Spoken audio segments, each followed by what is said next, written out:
அழியிற உடலில் தான் எண்ணத்தை செலுத்தினுக்கிறோம். அப்போது இந்த அழியாத உடலில் எண்ணத்தை செலுத்தும் போது அதுதான் நம்ம உபதேசம். இந்த அழியாத பொருளில் எண்ணத்தை செலுத்தும் போது நீ எத்தனை வாட்டி போனாலும் உனக்கு அந்த எண்ணம் இருந்துக்கினே இருக்குது. ஆனால் அழியிற பொருள் எண்ணத்தை செலுத்தும் போது அது அழிஞ்ச உடனே அந்த எண்ணமும் அழிஞ்சு போச்சு. அப்போ அழியா பொருள் எல்லாம் நம்ம எண்ணத்தை செலுத்தணும். அதுக்கு தானே இவ்வளோ கத்திங்கிறேன். அந்த மாதிரி செய்யணும். சொல்லுமா சுவாமி. இது நம்ம எல்லாருமே இருக்கிறது ஒரு போராட்டம் நிறைந்த ஒரு வாழ்க்கை. ஸோ இந்த மாதிரி போராட்டம் நிறைந்த ஒரு வாழ்க்கைக்கு இன்றைய இளைய சமுதியினருக்கு எது மிகவும் அவசியம்னு நீங்கள் நினைக்கிறீங்க? போராட்டம் நிறைஞ்ச வாழ்க்கைன்னு எப்படிமா சொல்கிறீங்க? போராட்டம் உங்களை தேடி வந்ததா இல்லை போராட்டத்தை தேடி நீங்கள் போனீங்களா? ஒரு போராட்டமும் கிடையாது வாழ்க்கைன்றது. வாழ்க்கைன்றது அமைதி. ஆனால் போராட்டம்ன்ற உலக விஷயத்தில் நீங்கள் ஈடுபடும் போது தான் போராட்டம் ஆகுது. உலக விஷயத்தில் ஈடுபடாமல் போனோம், ஒரு 100 ரூபா சம்பாதிச்சோம். ஒரு வேலைக்கு போனோம், ஒரு 1000 ரூபாய் சம்பாதிச்சோம். இன்றைக்கி சாப்பிட்டோம், தூங்கணும்னா போராட்டமே கிடையாது. ஆனால் நம்ம என்ன பண்ணுறோம்? 1000 ரூபா சம்பாதிச்சோம், 1000 ரூபா பத்தாதுங்க, 50 லட்சம் சம்பாதிக்கணுங்கன்னும் போது போராட்டம் தான் வரும். ஏன்னா மனிதனுக்கு ஒவ்வொருத்தனுக்கும் ஒவ்வொரு எல்லை வகுத்துக்குது. அந்த எல்லையை தாண்டுற வரைக்கும் போராட்டம் கிடையாது. ஆனால் அந்த எல்லையை தாண்டும் போது உனக்கு கண்டிப்பாக போராட்டம் வந்துடும். அப்போது போராட்டத்தை மனிதன் தேடி போகிறானே தவிர போராட்டம் மனிதனை தேடி வரல. அமைதின்றது மனிதனுடைய மனசில் இருக்கிறத தவிர உலகத்தில் இல்லை. இவன் உருவாக்கிற விதத்தை பொறுத்து தான் இவனுடைய வாழ்க்கை பயணம் நடக்குது. அதனால் அமைதியான வாழ்க்கை பயணத்தை தொடர்றதுக்கு மனசை முதல்ல அமைதிப்படுத்துங்க. ஆரவாரம் படுத்தாதுங்க. அளவு மீறி ஆசையை அதில் துணிக்காதீங்க. ஆசையை திணிக்கும் போது தான் உங்களுக்கு ஆபத்தை ஹார்ட் அட்டாக்ல இன்றைக்கி நிறைய பேர் செத்துங்கிறான். ஹார்ட் அட்டாக்குன்னா முன்னெல்லாம் சொல்லுவாங்க பணக்காரனுக்கு மட்டும்தான் வரும், அது பணக்கார நோயின்வாங்க, சுகரையும் ஹார்ட் அட்டாக்கையும். இப்போ அடுத்த வேலை சோத்துக்கு இல்லாதவங்களுக்கு கூட சுகர் இருக்குது. அதனால் இதுக்கு எல்லாமே காரணம் என்னென்னா நம்ம செயல் தான். நம்ம செயல்கள் சீராக இருந்தால், நம்ம உழைச்சிக்கினே இருந்தோம்னா சுகர் வராது. ஒரு எக்ஸாம்பிள் சொல்கிறேன். நான் ரயில்வேயில் ஒரு 40 வருஷம் வேலை செய்தேன். எனக்கு ஒரு ப்ரெஷர் கிடையாது, ஒரு சுகர் கிடையாது, ஒரு மாத்திரை போடுறது கிடையாது. ரிட்டையர்ட் ஆகிற வரைக்கும் அப்படி இருந்தேன். ரிட்டையர்ட் ஆனேன், ஒரு வருஷம் ஒரு நோயும் இல்லை. 2வது வருஷம் பார்த்தா கொஞ்சம் தலை சுற்றுச்சு. என்னன்னு போட்டால் டாக்டர் சொன்னார் ப்ரெஷர் ஏறுதுங்கன்னாரு. ஆஹா இப்போ தான் டச் ஆகிற மாதிரி நம்மள, சரி அது இருந்துட்டு போட்டோமேனு விட்டுட்டேன். இன்னொரு 1 வருஷம் பார்த்த உடனே ஏங்க சுகர் ஏறிட்டு இருக்குதுங்கன்றார். அப்போது உழைச்சால் எதுவும் இல்லை, உட்கார்ந்தால் எல்லாம் வரும். அதனால் உழைக்க முயற்சி பண்ணுங்க, உடம்பை உறுதியாக வச்சுக்குங்க. வாழ்க்கையில் எவன் ஒருத்தன் உழைக்கிறான்னா உடல் உறுதியாக இருக்கும். எவன் ஒருத்தன் உட்காந்தே சாப்பிட்றான்னா உடல் ஒத்த பைசா உதவாத பொடன்னு ஆடி போகும். இந்த இவர் மாதிரின்னு வச்சுக்கோ. ஏன் சொல்கிறேன்னா, மனிதனாக பிறந்தோம், மற்ற ஜீவராசிகள்லாம் ஒழிச்சு சாப்பிடாது, கொள்ளடிச்சு சாப்பிடும்.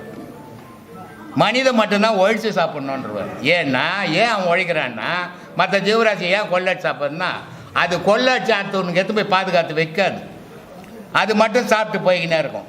மனிதன் இவன் ஒழிச்சு இவன் பொண்டாட்டிக்கு வைக்கணும், பிள்ளைக்கு வைக்கணும், பேரனுக்கு வைக்கணும், பேத்திக்கு வைக்கணும்.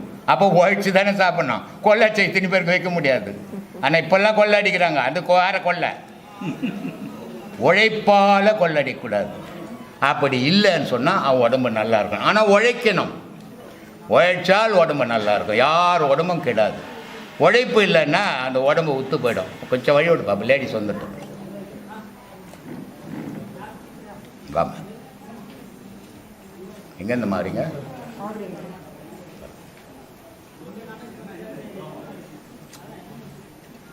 அதனால் உழைக்க கற்றுக்கணும்.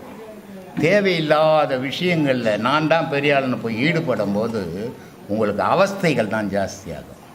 அமைதியாக வாழ்ந்தீங்கன்னா உங்கள் மனசை முதல்ல சீர் பண்ணுங்க. மனசை சீர் பண்ணலைன்னா மனசுக்கு மகான்கள் சொல்லிக்கிறான், இது ஒரு குரங்குடான்னுக்கிறான். அது ஒரு இடத்துல ஒரு கலையில் நிற்காது, அங்கே அங்கே அங்கே அங்கே தாவிக்கினே இருக்கும். இந்த மனத்தினுடைய வலிமை மாதிரி ராக்கெட்டு கூட கிடையாது. இங்கே உட்காந்து ஒரே ஒரு வினாடியில் அமெரிக்காவுக்கு போயிடுவான்.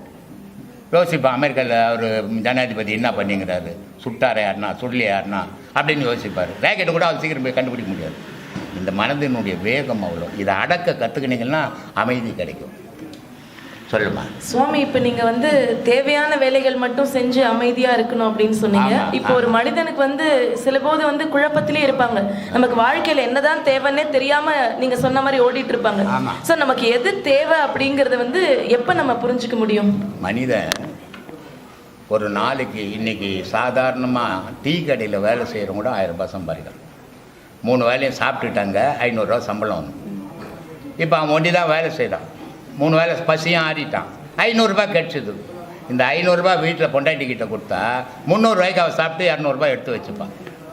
இது சேஃப்டி, இது பாதுகாப்பு, இது துன்பம் இல்லாத வாழ்வு.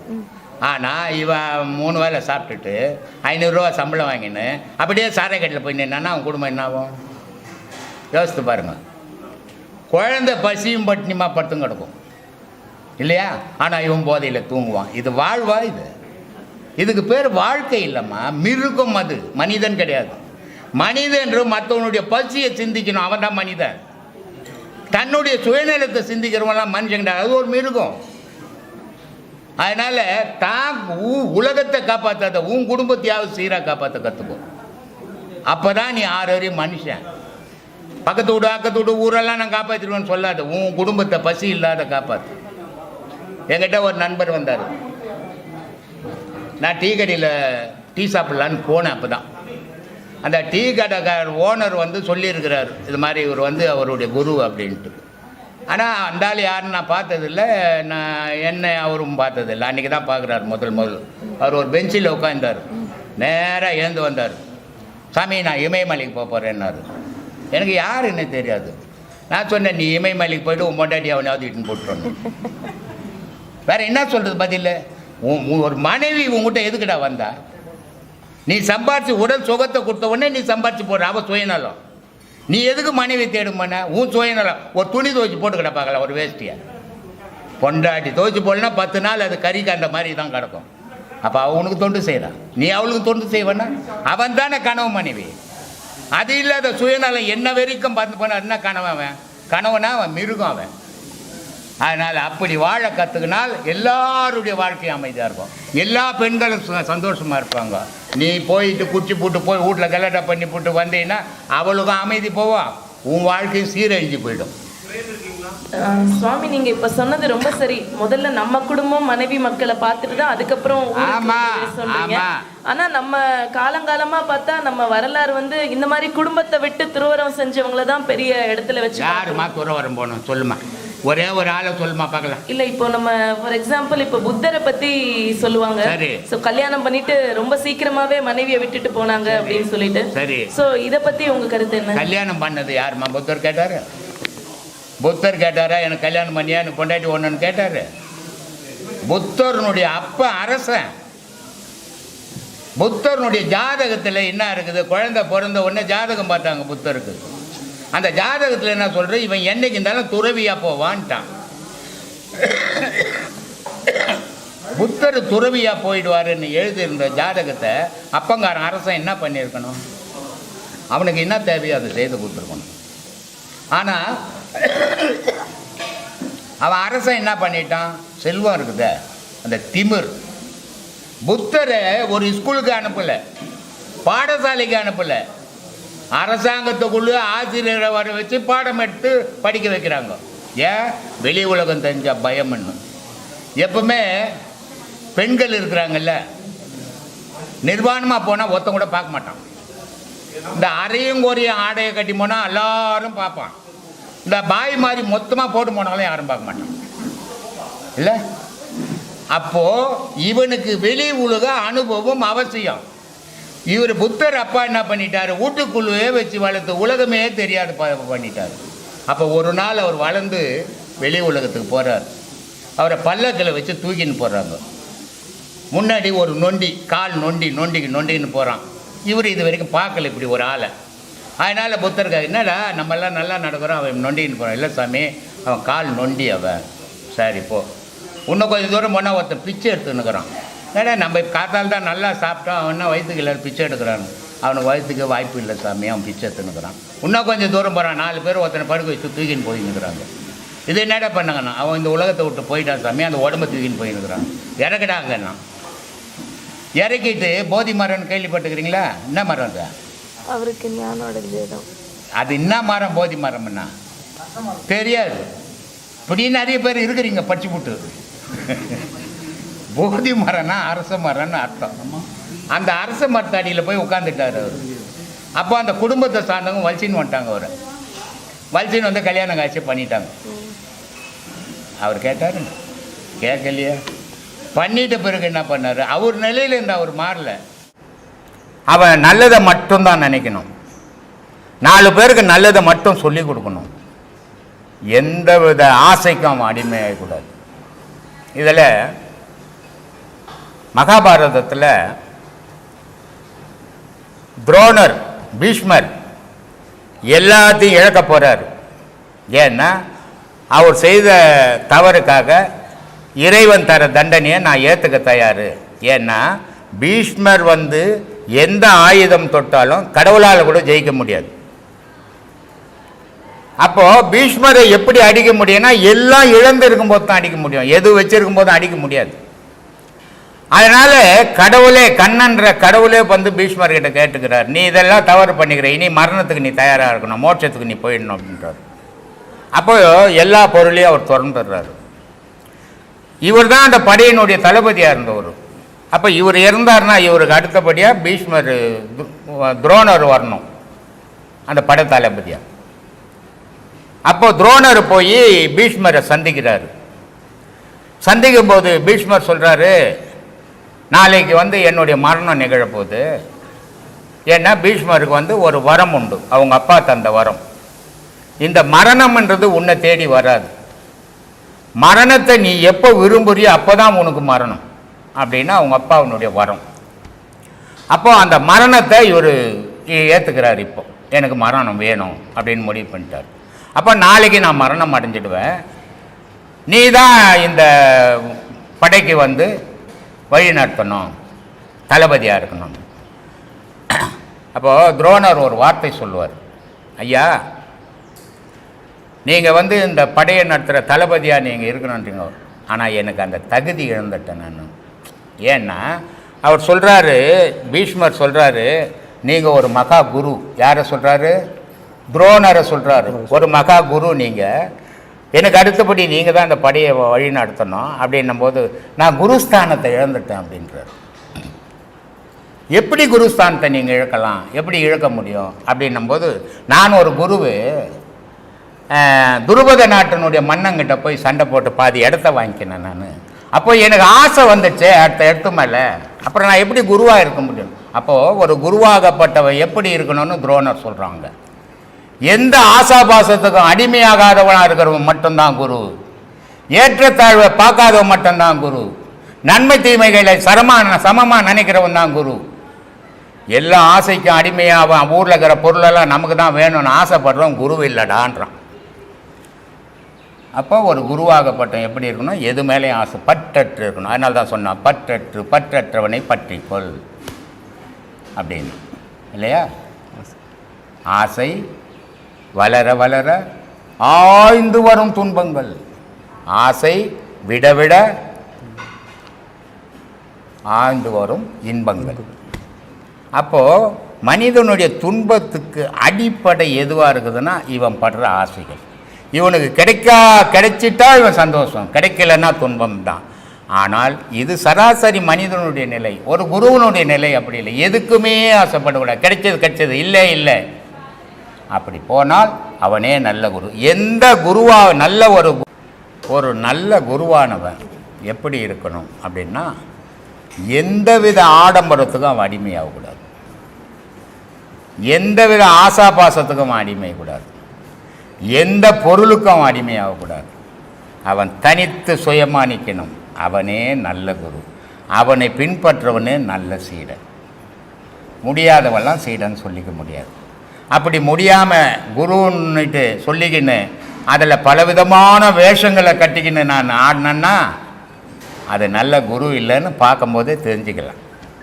ஏன்னா இறைவன்ற ஒரு புனித பொருளை எந்த ஒரு குரு பார்த்து வழிபட்டானோ அவனுடைய மனம், அவனுடைய உடல் மேலே எந்த ஆடம்பரத்தையும் விரும்பாது. ஏன்னா பரிசுத்தமாக நிற்கிறான் இறைவன், எந்த இதுவும் இல்லாமல். அப்போது ஒரு நல்ல குருவாகப்பட்டவன் அடையாளமாக இருக்கிற சீடனுக்கு இவன் பரிசுத்தமாக நிற்கணும் இல்லையா? இவன் கண்டதெல்லாம் போட்டு அழகி சினிமாவில் மேக்கப் பண்ணுற மாதிரி தெரிஞ்சோம்னா அது நல்ல குருவுக்கு, கடவுளுக்கு பார்த்தவனுக்கு அர்த்தமே இல்லை. அவன் படிச்சுட்டு பேசின்னு இருக்கலாம், அவனுக்கு பண வசதியில் பேசின்னு இருக்கலாம், ஏதோ பல முறையில் அவன் பயன்படுத்திக்கலாம். ஆனால் நல்ல குருன்றவன் எந்தவித ஆடம்பரத்துக்கும் அடிமையாகாமல் இருக்கிறவன் தான் நல்ல குரு. ஆன்மீகத்தில் பௌர்ணமி அமாவாசை தினங்களுக்கு ஏதாவது சிறப்பு இருக்கா சாமி? இருக்குது. இப்போ சரி, அமாவாசை அப்படின்றது ஒரு இருள் நாள். இப்போ நீங்கள் எங்கன்னா சாவுங்களுக்கு போனீங்கன்னா, சாவு அவர் செத்து போயிட்டார், நீ கருப்பு துணி குத்தி போனால் தானே அவருக்கு தெரியும், அடடே இவர் துக்கமாக வந்துக்கிறாருன்னு இல்லை. ஆனால் அங்கே ஒரு கருப்பு பேட்ஜ் அணிஞ்சின்னு போகிறீங்க. எதுக்கு போகிறீங்க? வாயில் சொல்லாமல் செயலால் நான் துக்கமாக இருக்கிறேங்க, நான் இருட்டில் இருக்கிறேங்க, ஒளி போயிடுச்சிங்க அப்படின்றதுக்கு அடையாளத்துக்கு தான் ஒரு கருப்பு பேட்ஜ் அணிஞ்சுன்னு சாவுக்கு போகிறீங்க. அதே மாதிரி ஒரு தீமையை செய்கிற மாந்திரிகவாதிக்கு இந்த அமாவாசை அவசியம். ஏன்னா இருளுன்றது மனிதனை தடுமாட வைக்கக்கூடியது, மாந்திரிகம்ன்றதும் மனிதனை தடுமாட வைக்கக்கூடியது. அப்போது அந்த கெட்ட செயல்கள் எல்லாம் எப்போ செய்ய முடியுது மனிதனாலன்னா அந்த இருளில் செய்ய முடியுது. அதுக்காக அவன் அமாவாசையை மாந்திரிகவாதிங்க பயன்படுத்துகிறான். நீங்கள் கொல்லிமலையில் போனீங்கன்னா நிறைய மாந்திரிகவாதிங்க அமாவாசையில் சுற்றுவாங்க. என்னமோ எட்டுக்கை அம்மன் கோயில்னு ஒன்று இருக்குது. சரி, அங்கே கொல்லிமலையில் பல மூலிகைகள் கிடைக்குது, மாந்திரிகத்துக்கு உபயோகப்படுற மூலிகைகள். அந்த மூலிகைகளை எடுத்து அந்த எட்டுக்கை அம்மன் ஆண்டை வச்சு அந்த அமாவாசை நாளில் நிறைய பூஜைகள் பண்ணி பல தீமைகளை செய்வாங்க. அங்கேருந்து எடுத்துக்கின்னு வந்து வீட்டில் வச்சுக்கணும் செய்வாங்க. இது தீமை செய்யறதுக்காக வர நாள் அந்த அமாவாசை நாள். பௌர்ணமி நாள் இருளில் இருக்கக்கூடிய மனிதனை ஒளியை காட்டி வெளியே எடுத்துன்னு வர வேண்டியது. இப்போது குரு உபதேசம் அப்படின்னு நம்ம சொல்கிறோம். குரு உபதேசம். கூனா இருட்டு, ரூனா வெள்ளை வெளிச்சம். அப்போது இருட்டில் இருக்கக்கூடிய சீடனை வெளிச்சத்துக்கு கொண்டு வரவன் தான் குரு. உபதேசம், உபன்னா கிட்ட, தேசம்னா இடம். அப்போது இறைவன் இருக்கிற இடம் உன்னுடைய உடலுக்குள்ளேன்னு உன்னுடைய இருளை நீக்கி ஒளியை காட்டி அந்த குரு தொட்டு காட்டும்போது அது குரு உபதேசமாகும். அப்படிப்பட்ட உபதேசம் நீ இருளில் வாழ்ந்துன்னுக்கிற மனிதனை பேர் ஒளிக்கு எடுத்துன்னு வர்றதுக்காக வரக்கூடியதான் அந்த பௌர்ணமி நாள். அந்த பௌர்ணமியினுடைய நிலை என்ன, அந்த சந்திரனுடைய அந்த பௌர்ணமி முழுமையில் வர நிலை என்னன்னா, மனிதர்கள் ஒரு மாதம் செய்யக்கூடிய பாவ புண்ணியங்கள் அத்தனையும் அந்த பௌர்ணமி முழு நிலவு ஒழிச்சிடும். அதனால் அவனுக்கு நன்மைகள் கிடைக்கும். அதனால் அந்த நாளில் குரு சீடன் தொடர்பு வேணும். அந்த நாளில் நல்ல விஷயத்தை மட்டுமே பேசணும், நல்ல விஷயத்தை மட்டுமே நினைக்கணுன்றதுக்கு தான் அந்த பௌர்ணமி நாளை வச்சுருக்கு. ஆனால் மனுஷன் அதெல்லாம் கேட்குறதில்ல, அன்றைக்கே ஆடு அறுத்து துண்ணுன்னுக்கிறான். ஏன்னா இவனுடைய கொடூர புத்தி. இவன் மனிதனாகவே இல்லை, மனித தோற்றம், ஆனால் மிருக குணம். அது மாதிரி வாழாதால் இப்படி வாழ்ந்துன்னு இருக்கிறான். அதனால் பௌர்ணமின்றது துக்கத்தை கொடுக்கக்கூடியது, இது அமாவாசைன்றது துக்கத்தை கொடுக்கக்கூடியது, பௌர்ணமின்றது சந்தோஷத்தையும் கடவுளுடைய நினைவையும் தனக்கு கொடுக்கக்கூடியது பௌர்ணமி நாள். மகாபாரதத்தின் மாவீரர்கள் யார் யார் சாமி? மகாபாரத போரில் மாவீரன் தனஞ்சயன் அப்படின்னு சொல்கிறாங்க. ஆனால் என்னுடைய கணிப்பு தனஞ்சயன் இல்லை, மாவீரன். ஏன்னா தனஞ்சயன் எங்கேயுமே தனித்து யாரையும் கொள்ளலை, யாருக்கிட்டும் சண்டை போடவே. மாவீரர்கள்னா முதல் மாவீரன் யாருன்னா கிருஷ்ண பகவான். ஏன்னா கிருஷ்ண பகவானை தான் யாராலையும் எதிர்த்து ஒன்றுமே பண்ண முடியும்.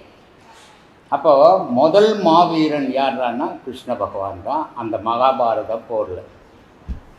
அதுக்கு அடுத்தபடி மாவீரன் யாரான்னா பீஷ்மர். ஏன்னா பீஷ்மர் வந்து பரசுராமர்கிட்ட கலை கற்றவர். அந்த சிகிண்டிக்காக பரசுராமரையை எதிர்த்து நின்று சண்டை போடுறாரு. தன்னுடைய குருவை எதிர்த்து நின்று சண்டை போடும்போது கூட அந்த சீடனான பீஷ்மர் தோக்கலை. அப்போது இறைவனே வந்து அந்த இடத்துல 2 பேருமே நீங்கள் மோதக்கூடாது, 2 பேரும் மோதனா உலக அழிவு தான் ஏற்படும் அப்படின்னு இறைவனே வந்து இந்த 2 பேரும் தடுக்கிறார். அப்போது மாவீரன் யாருன்னா பீஷ்மன். முதல் மாவீரன் நாராயணன், 2வது மாவீரன் பீஷ்மன், 3வது துரோணர். துரோணர் வந்து வால்மீகியினுடைய கதை எழுதும்போது பரத்வாஜி என்றவர் இருந்தார். அந்த பரத்வாஜியினுடைய புள்ள தான் துரோணர். அப்போது பரத்வாஜி வந்து பரசுராமர்கிட்ட வித்தை கற்றுவர். அப்போ பரத்வாஜியினுடைய புள்ள வந்து துரோணர். பரசுராமர் வித்தைகள் எல்லாமே அவருக்கு தெரியும். அதே மாதிரி இவ்வளோ பேர் இருந்தாலும் கூட இவங்களுக்கெல்லாம் ஒரு நாடு, இவங்களுக்கெல்லாம் ஒரு சீடர்கள், இவங்களுக்கெல்லாம் ஒரு பக்தர்கள், இப்படி இருந்த மாவீரர்கள் தான் இவங்கெல்லாம். ஆனால் யாருமே இல்லாத ஒரு உயர்ந்த குலத்தில் பிறந்தவன் ஆனால் தாழ்ந்த குலமாக வளர்ந்து அவன் ஒரு மாவீரன் காட்டி அவன் யாருடைய எந்த தெய்வத்தினுடைய ஆதரவோ இல்லை எந்த மன்னர்களுடைய ஆதரவோ எந்த வீரர்களுடைய ஆதரவோ இல்லாமல் மாவீரனாக இருந்த மாவீரன் யாருன்னா கர்ணன். ஏன்னா கர்ணனுக்கு ஈக்குவலாக வந்து வேற யாரையுமே ஒப்பிட முடியாது மகாபாரதத்தில். ஏன்னா கர்ணன் வந்து சூரிய பகவானுடைய பிள்ளை. சூரிய பகவான் என்ன பண்ணுறாருன்னா இவன் அழிவே இல்லாதவனாக இருக்கணும் அப்படின்றதுக்காக நமக்கு ஏதாவது ஒரு சின்ன சின்ன பிரச்சனை வந்துச்சுன்னா 4 பேர்கிட்ட ஓடி போட்டு உதவி கேட்பார், பாதுகாப்பு கேட்பார். ஆனால் அவன் வந்து அவனுக்கு இருந்த பாதுகாப்பை யாராலையுமே அழிக்க முடியாத குண்டல கவசம் அப்படி இருந்து கூட செயல் தானே.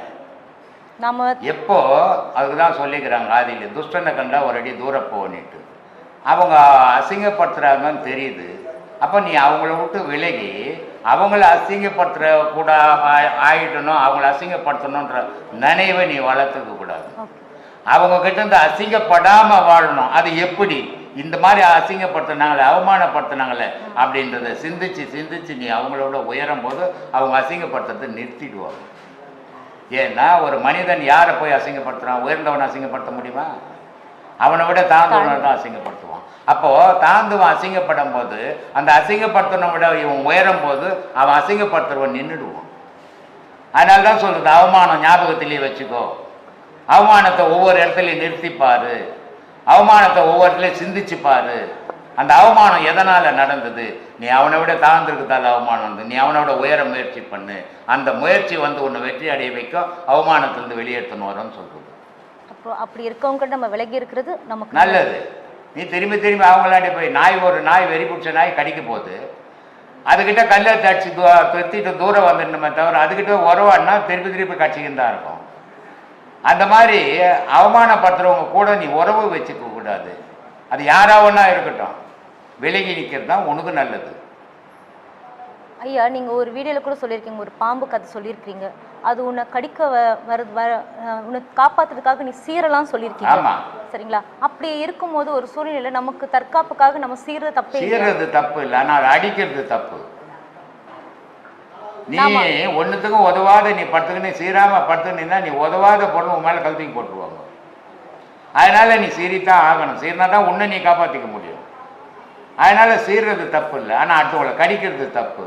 அதே நேரத்தில் அடுத்தவங்க நீ உன் மேலே கல் போடுற மாதிரி நீ சும்மா இருக்கிறதும் தப்பு. ஐயா, இளமையிலே ஆன்மீகம் தேடல் சரிதான், ஆனால் அது கூட சில பேர் வராமல் இருக்கு.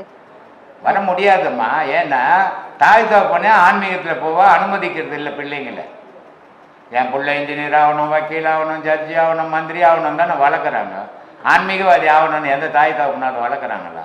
அப்படியே தப்பி தவறி அந்த பிள்ளைங்க வந்தாலும் அந்த தாய் தகப்பன் விடுறதில்லை. என்கிட்ட ஒரு பையன் வந்தான், சினிமா டைரக்டர். அவன் திருமங்கலத்துலேருந்து வந்தான். அவன் சொல்கிறான், வருத்தப்படுறான் என்கிட்ட, நான் ஆன்மீகத்தில் போகணுன்னு எவ்வளோ முயற்சி பண்ணி வீட்டுக்கு தெரியாத வரும் சாமி. எங்கள் அம்மா சொல்கிறாங்க இதெல்லாம் தேவையில்லை, போய் பணம் சம்பாதிட்டா சினிமா துறைக்கு போடான்னு சொல்கிறாங்க. அப்போது அந்த தாய் தகப்பனே ஆன்மீகத்தில் போகாமல் தடுக்கிற எத்தனையோ தாய் தகப்பனுங்க இருக்கிற காலத்தில் எங்கே ஆன்மீகம் வளரும்?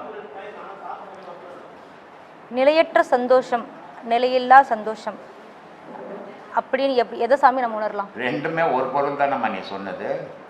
நிலையான சந்தோஷம் நிலையற்ற சந்தோஷம் கேட்கணும். நீ அப்படி கேட்கலையே, எப்படி கேட்ட? என்ன எழுதிக்கிற பாரு. நிலையற்ற சந்தோஷம் நிலையான சந்தோஷம்.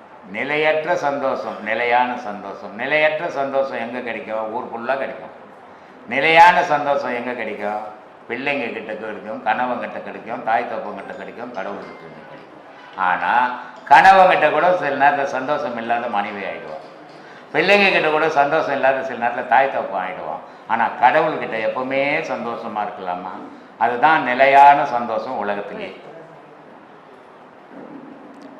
ஆன்மீகத்தை செல்றவங்க குடும்பத்தை பற்றி கவலையில் இருந்து எப்படி சமயம் மீள்றது? ஆன்மீகத்தில் இருக்கிறவங்க குடும்பத்தை பற்றி கவலையில் இருந்து எப்படி மீள்வது? புரியலையம்மா நீ கேட்குறது. ஆன்மீகத்தில் இருப்பவர்கள் குடும்பத்தை பற்றி கவலையில் இருந்து எப்படி நம்ம கடவுளே இருந்தானாக்கா நம்ம குடும்பத்தை விட்டுடுவோமோ அப்படின்ற ஒரு சிந்தனை. ஏன் உனக்கு அந்த சந்தேகம்? எவனாலுமே முடியாதுமா அது. சில பேர் இப்பெல்லாம் என்ன நினச்சின்னு இருக்கிறாங்கன்னா, இந்த ஆன்மீகத்துக்குள்ளே போனால் அவருக்கு குடும்பத்தை விட்டுடுவார், காட்டுக்கு போடுவார், அவர் சாமியார் ஆகிடுவார் அப்படின்லாம் நினச்சின்னு இருக்கிறாங்க. இதெல்லாம் நடக்காத காரியம். இதெல்லாம் சும்மா கற்பனை.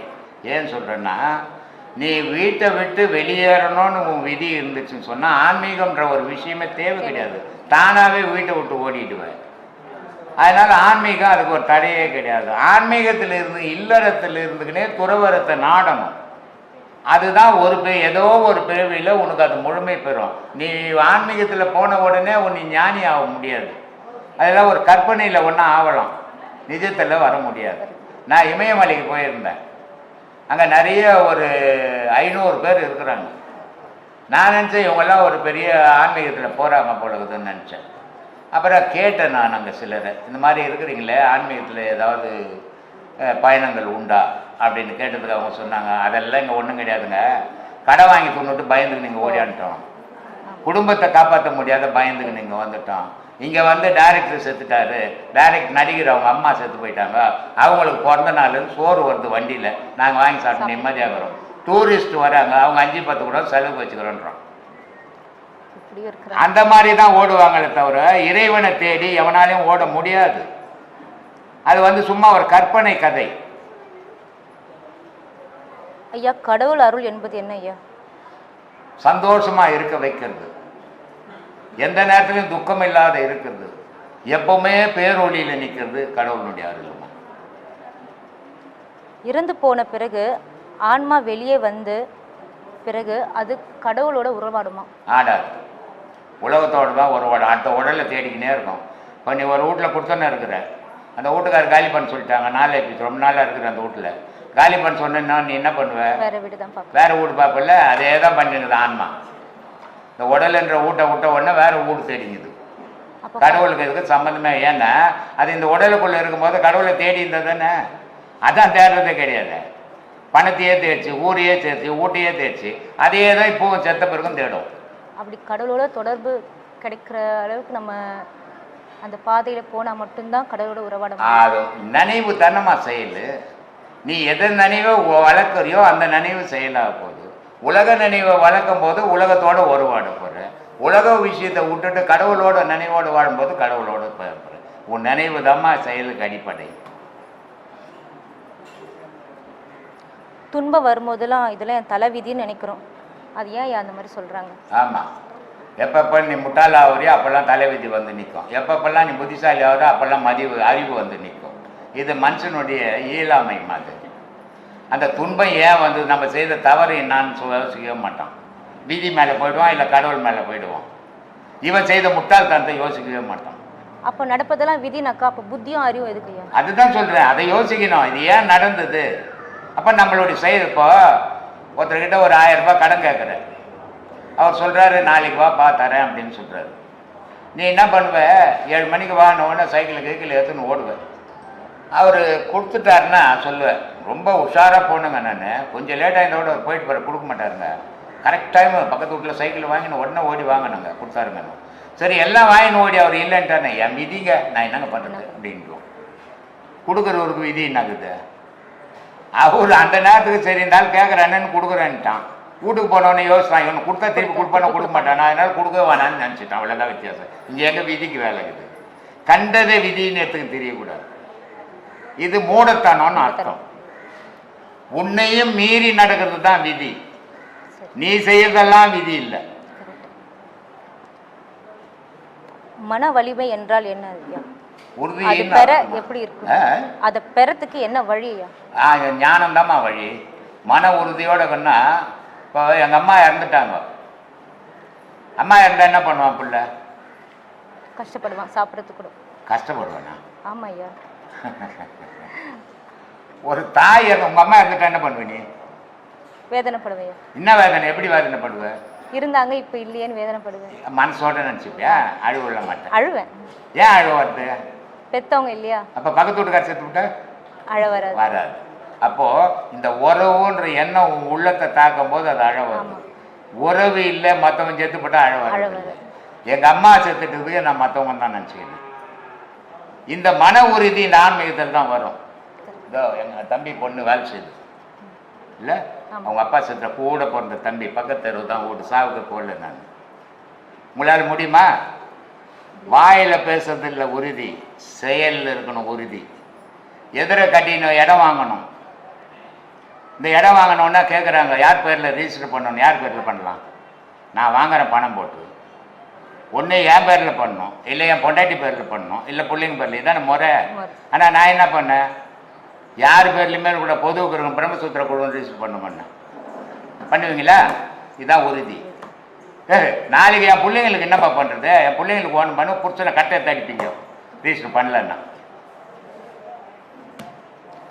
தியான பயிற்சியில் ஈடுபடுறவங்க ஒரு நல்ல செயலை செஞ்சால் அது கண்டிப்பாக வெற்றி அடையும் ஒரு நம்பிக்கை இருக்குது. அது உண்மையாக? ஆமாம், இப்படி நினச்சிக்கின்னு செய்தாவே வெற்றி அடையாது. எந்த ஒரு செயலுக்கும் முக்கியத்துவம் நினைவு கொடுக்கும்போது அது செயல் வெற்றி அடையாது. செய்த வாய்ப்பு கட்சி செய்த அப்படின்னு போனமே தவிர இதை காரணமாக ஆக்கிக்கிட்டு நீ என்கிட்ட வருவாங்க, சாமி எனக்கு வீசிங்குது வந்தால் நல்லா ஆகிடுமான்னா, அப்போ அவன் வீசிங்காக வரான், கடவுளுக்காக வரல. இப்படி பட்டவன நான் இங்கே சேர்க்கறது கிடையாது. கடவுளை தேடணுன்ற மட்டும் இங்கே வாங்க, மற்ற வீட்டு பிரச்சனை இங்கே வந்தால் தீர்ந்துருமா? என் பொண்ணு கல்யாணம் ஆகலை இங்கே வந்து தீர்ந்துருமா? தீராது. அதெல்லாம் உங்கள் சொந்த விஷயம். தெய்வம்ன்றது இதுக்கெல்லாம் அப்பாற்பட்டது. யார் குடும்ப விஷயத்தையும் நான் பேசுறதில்லை. யார் குடும்ப விஷயத்தையும் என்கிட்ட கேட்காதீங்கன்றது. நான் மந்திரம் பண்ணுறேன், தகுடு தரேன், தாயத்து தரேன், விபூதி தரேன்னு சொல்கிறதே கிடையாது. இங்கே சேர்க்கறதும் கிடையாது. அப்படி அதுக்கெல்லாம் நிறைய இடங்குது, அங்கே போங்கன்னுட்டுவேன். ஏன் சொல்கிறேன்?